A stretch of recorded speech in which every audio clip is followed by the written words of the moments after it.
It's here, it's opened, it's started. The ICM 1/48 scale Bristol Beaufort. Check out the progress I've made so far right here on Gary's stuff.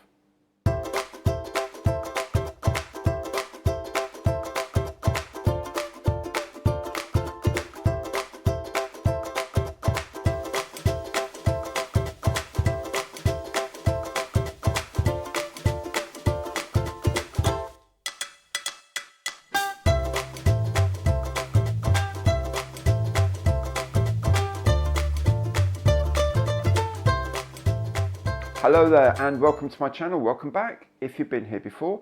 Today I'm starting the build on the 1/48 scale Bristol Beaufort from ICM. I've made a start on the cockpit, the fuselage, wings, flying surfaces. There's quite a lot there to do. There's quite a bit of detail on the inside to put together. Do you know what? I think it all goes together very well, but you be the judge of that. Now, if you like the video, please remember, imperial thumbs up on the like button below. And of course, if you haven't done so already, why have you not yet? Please remember to subscribe to the channel. All you have to do is click on that small logo down there in the bottom right corner.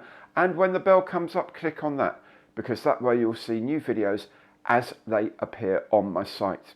And of course, if you want to give a bit more concrete support for future productions, you can do that through Super Thanks or through my usual online partners. Let's crack on then. Let's get moving with this 1/48 scale Bristol Beaufort from ICM. So starting the build, we put this piece, which I think is something to do with the undercarriage bay, into the front fuselage floor, and a bit of glue to set it in place. Then there are these bracing pieces. For some reason, I don't know why, but number 46 goes in the middle, 47 goes at the very front,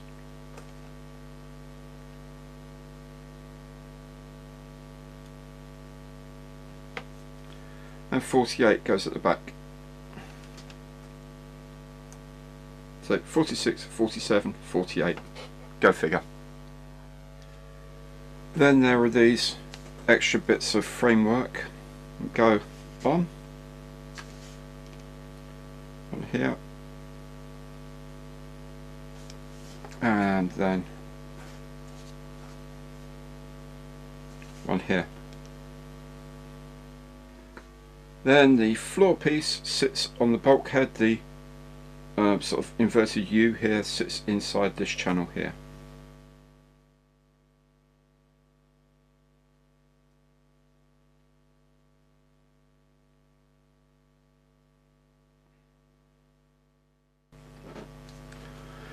Next to these two teeny tiny pieces of what I think is a flare chute or something like that.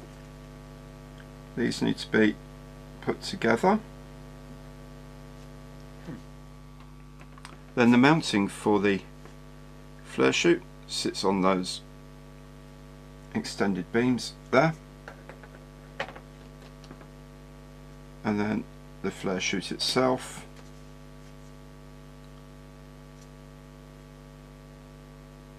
sits in the hole in there.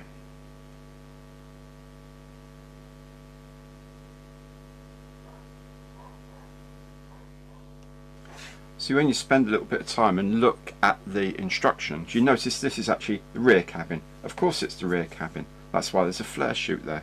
Pilots got better things to be doing than chucking flares out the plane. So this is the spine of the aircraft. I guess the torpedo fits up in this part here along the length of this underneath, and the two pieces sit together like that. So while that cabin floor area is setting, we'll turn our attention to the inside of the cabin, and we're going to put this fillet in here. I don't actually know why this wasn't moulded this way, but I don't know, maybe it's a thickness issue, I really don't know, but anyway, we'll put this in now. And we'll do the same on the other side of the aircraft. Right, onto the interiors, and you'll see I've done a little bit of painting on here. What I've done is I have put a basic coat down of interior green. I've used actually a new Humbrol, what they call it, Gen 2 acrylic, with some airbrush thinner, and actually covered very well. I was very surprised. It's a slightly greener look than the one I normally use, which is IDF green from Vallejo. Anyway, it worked very well. I then put on a black wash to make it look grubby and to pick out some of the lines there. And then when the wash was dried, I did a very light dry brush with the interior green mixed down with some white, and then just sort of brush it across. And don't worry if it goes in between the ribs and the stringers and formers and whatever they call them, bits and pieces here. I think it just makes it look worn, so I'm not bothered by that. Anyway, so the whole point of that was to get the sides ready for some little windows which go in. These go in the sides like so, and then we will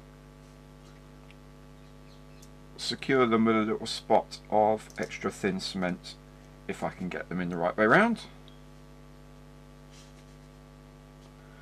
There you go. There we are. So yeah, just a little spot of extra thin right on the edge, so it just flows around, and that will be fine. Then when all of that is done, the flooring and the partition here can go into the fuselage. Now there's some little tabs down by the sides, here and here, and there's a small tab just about there that fits into the wall, just there by the window. So the tabs are the things to line up best of all. So that's the floor done, and that's, yeah, like that. There you go. And that's how it sits in the cockpit, or in the cabin I should say. There's a whole load of sort of radio stuff to go on. It goes there. Just follow the diagrams for what goes where.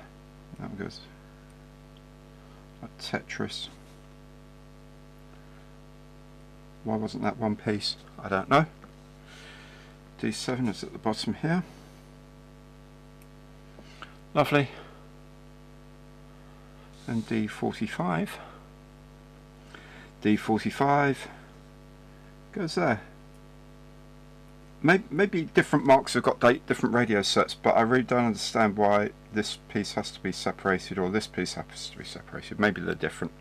I don't know. So we'll glue those into place and carry on. This little bench seat can go in as well, or whatever, table, whatever it is. Probably a table for the radio operator. And what we'll do is dry brush some white on all of these instruments and panels and dials and things like that. So there we go. After a bit of dry brushing, that's what the radio panel looks like. Then on the other side of the spar is this piece here. It fits on. Then the whole of that front spar slots through here.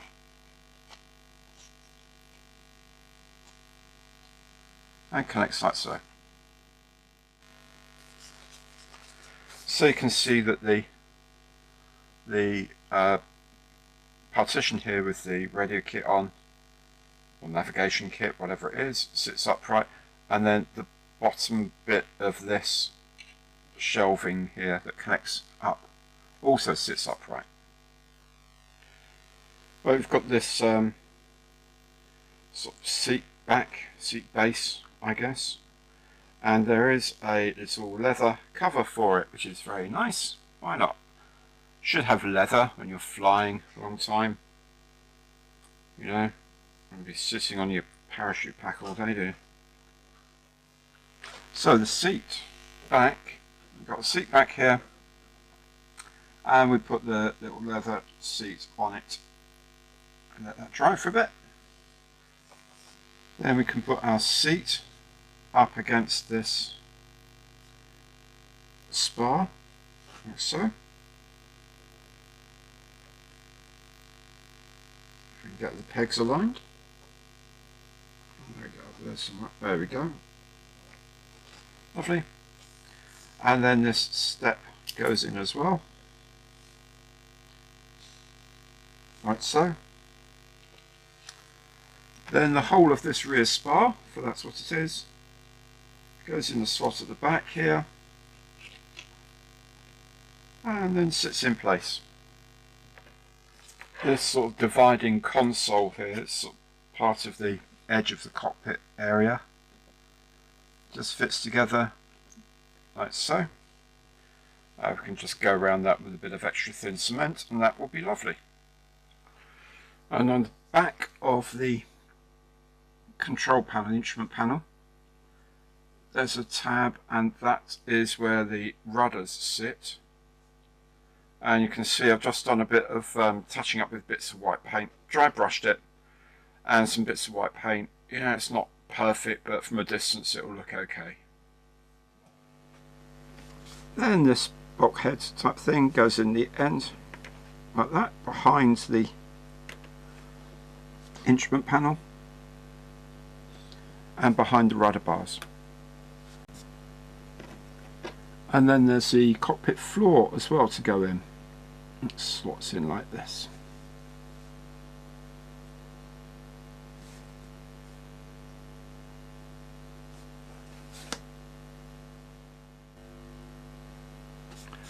Then the pilot's cockpit area can slot into place. He says confidently. Actually, do you know what it has? There we go. Next, the pilot's seat sits on this support, sort of slots in and then rests at the back. Check both sides are in. That's the pilot's seat secured. Then the seat goes into the slot like that, like this. Then the control column can go in like that.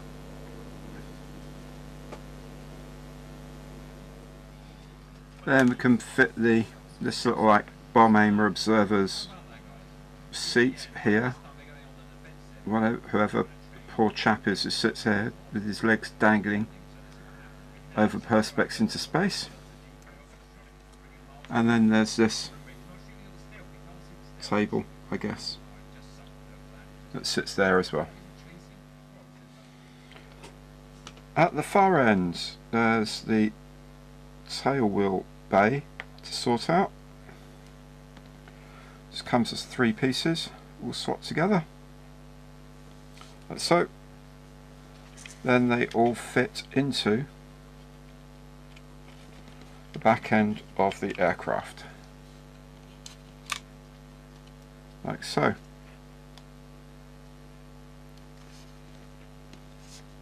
And we can just run some glue around that to keep them in place. It says we should put the undercarriage in before we close up the 2 halves, but I'm not going to. What I'm going to do instead, see if I can just show you. This is the hole. There's like a little peg on the tail wheel. The tail wheel's got like a slot, a hole here that it sits in, but then there's a peg either side of the wheel that goes into here. So what I'm going to do is just cut the bottom part of that away, so when we can close up then, but when it comes to it, we can just slide the leg into that hole, and then these 2 side pegs will just sort of slot upwards into like the half moon of this slot that's left. That's the plan anyway. And before we close up the halves, there's a couple of holes to drill here for an area later on, and there and one there. These holes are not, they haven't like made it really easy to see where you're supposed to drill. They're like tiny little, not even dents, they're almost raised spots, but if you check with the instructions, that's where they go. Okay, so like sort of 40 degrees upwards from this corner there's a mark, and then at the same level right next to this frame there's a mark. That's where you drill your holes. And there's one final piece here that goes in at the back of the pilot's seat support, which actually would have been useful to know about when we're putting this pilot seat in, but that was like even on another page of the instructions. So that would set the angle of this just right. But hey ho. There we go. So that's that. Now we can join the two halves of the fuselage together. So the first thing that we do is make sure that these spars go through their correct slots in there, and then start lining everything up. And when we're done lining up bits, we'll tape them, and then when we're ready we'll connect everything up with extra thin cement. So there we go, the fuselage is getting put together now, and we'll let that sit. In fact, I'll let that sit overnight, and come back tomorrow and pick up. What we are going to do tomorrow is, I'm going to mask off a lot of transparencies. There's one more piece that needs to go in. There's some side windows that need to go in, and then we'll start working on the wings. Okay, so yeah, have a good night's sleep. I hope I will.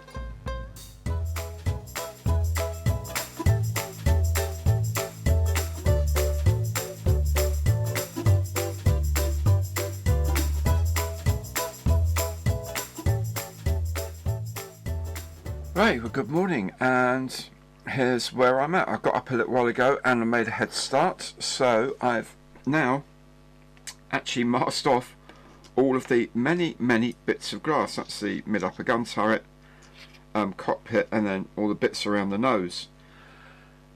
It's taken me the best part of an hour and a half to do this, so what I suggest is either have fun for an hour and a half and do all this with strips of tape and bits of masking tape and bits of kabuki tape from old mask sets and whatever, or wait until someone like Edward or Peewit or whoever brings out a 1/48 Beaufort Mark 1 masking set, or hand paint. But really, this has taken a very long time, so if you're going to spray the model, I really suggest you wait to do it until you can buy a masking set, because this has taken a long time. So I have put in this navigation instrument here, because this apparently is a navigator's seat.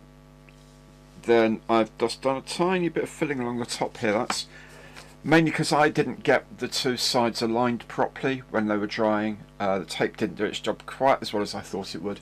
The pins there are really small, and yeah, not so good. But anyway, it's a tiny misalignment. It looks a lot worse than it actually is. It really is very close. Anyway, done all that, and so it's time to start adding the transparencies. We'll start with the office window. Okay, so there are all of the bits together for the nose section. The only piece I'm leaving off is this one, and that's because there's a gun that goes in this. It's not on the kit version, however, so what I've had to do is drill out a tiny hole here in the transparency. I've also cut back the mask. So what happens is when I spray this, that will look like it's part of the metal, not part of the transparency. And then I can put a gun on and put it into place later on. Of course, I'll mask off, plug this hole up when I do the spraying later on. Another hole that needs plugging up on the kit at the moment is this one. This one is a side gun here, ventral gun. There's a port there you can have open or closed. If you have open, there's a gun you can put in place.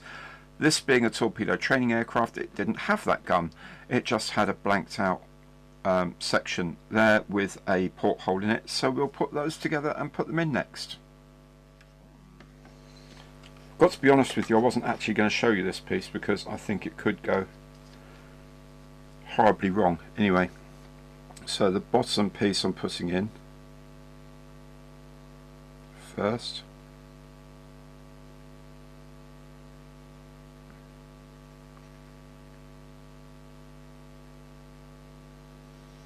Make sure it sits down properly, because the top piece has got to go in on top of it. Hence the reason why I call it the top piece, of course.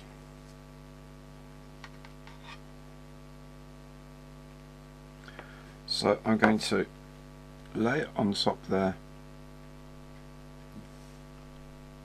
There we go.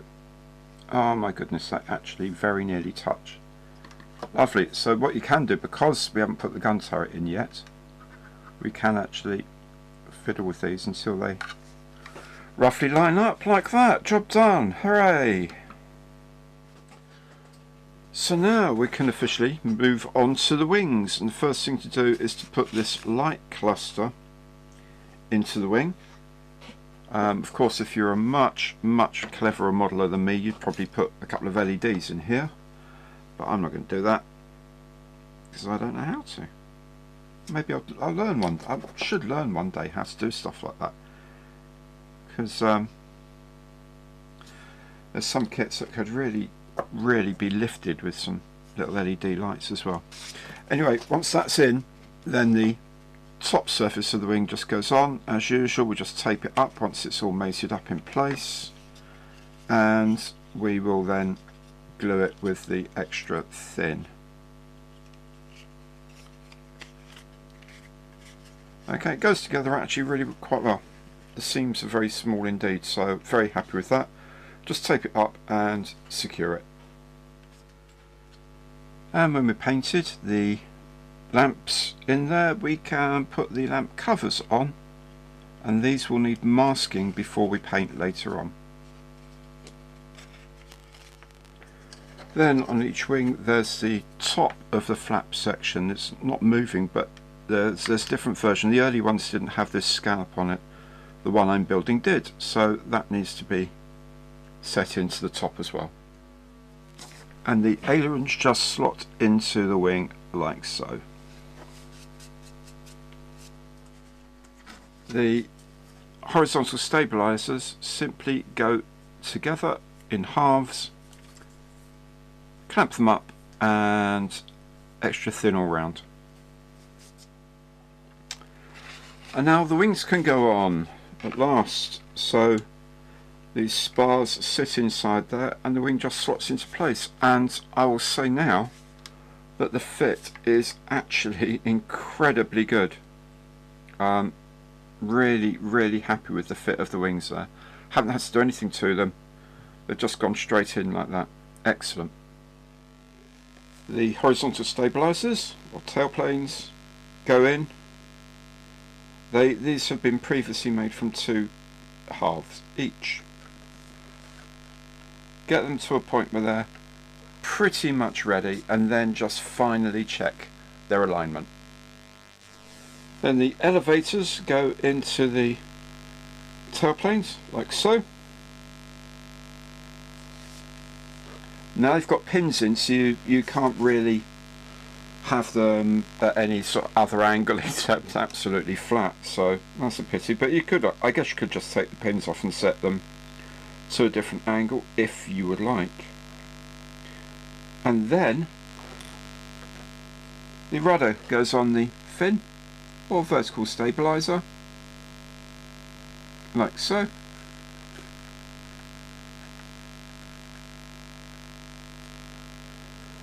And that's all the flying surfaces dealt with.